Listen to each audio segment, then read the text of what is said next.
सन 1526 में एक शक्तिशाली योद्धा जहीरुद्दीन मोहम्मद बाबर भारत आया। वह तैमूर और चंगेज खान का वंशज था। बाबर ने पानीपत के मैदान में इब्राहिम लोदी को हराया। यह जीत मुगल साम्राज्य की नींव थी।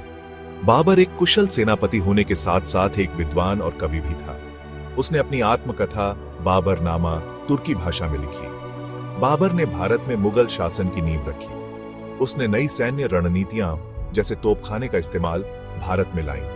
बाबर ने 1530 में अपनी मृत्यु तक भारत पर शासन किया। उसके बाद उसका बेटा हुमायूं गद्दी पर बैठा। हुमायूं को शेर शाह सूरी ने हराया था। हुमायूं को 15 साल बाद वापस आना पड़ा। उसने फिर से मुगल साम्राज्य स्थापित किया। हुमायूं एक विद्वान और कला का प्रेमी था। उसने दिल्ली में दीन पनाह नामक एक नए शहर की स्थापना की। हुमायूं के बाद उसका पुत्र जलालुद्दीन मोहम्मद अकबर गद्दी पर बैठा। अकबर को अकबर महान के नाम से जाना जाता है। उसने 1556 से 1605 तक शासन किया।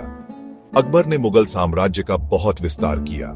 उसने उत्तर भारत के अधिकांश हिस्सों को अपने अधीन कर लिया। अकबर एक धार्मिक रूप से सहिष्णु शासक था।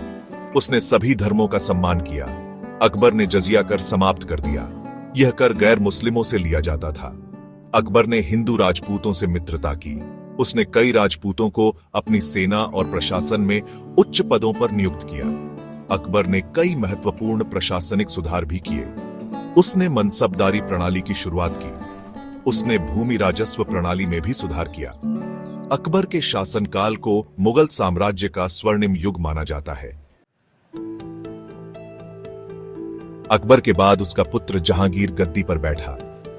जहांगीर के बाद उसका पुत्र शाहजहां मुगल बादशाह बना। शाहजहां को उसकी भव्य इमारतों के लिए जाना जाता है। उसने ताजमहल का निर्माण करवाया। यह सफेद संगमरमर से बना मकबरा उसकी पत्नी मुमताज महल की याद में बनवाया गया था। शाहजहां ने दिल्ली में लाल किले का निर्माण भी करवाया। उसने आगरा से दिल्ली अपनी राजधानी स्थानांतरित की। शाहजहां ने दिल्ली में जामा मस्जिद का निर्माण भी करवाया। यह भारत की सबसे बड़ी मस्जिदों में से एक है। शाहजहां के शासनकाल को मुगल वास्तुकला का स्वर्णिम युग माना जाता है। शाहजहां के बाद उसका पुत्र औरंगजेब गद्दी पर बैठा। औरंगजेब एक कट्टर मुस्लिम शासक था। उसने इस्लाम को बढ़ावा देने के लिए कई कदम उठाए। औरंगजेब ने जजिया कर फिर से लागू कर दिया। उसने कई हिंदू मंदिरों को भी तोड़वा दिया। औरंगजेब की नीतियों से हिंदुओं में असंतोष फैल गया। कई विद्रोह हुए। औरंगजेब ने अपने शासनकाल का अधिकांश समय विद्रोहों को दबाने में बिताया। औरंगजेब की मृत्यु के बाद मुगल साम्राज्य का तेजी से पतन हुआ। मुगल साम्राज्य कमजोर हो गया था।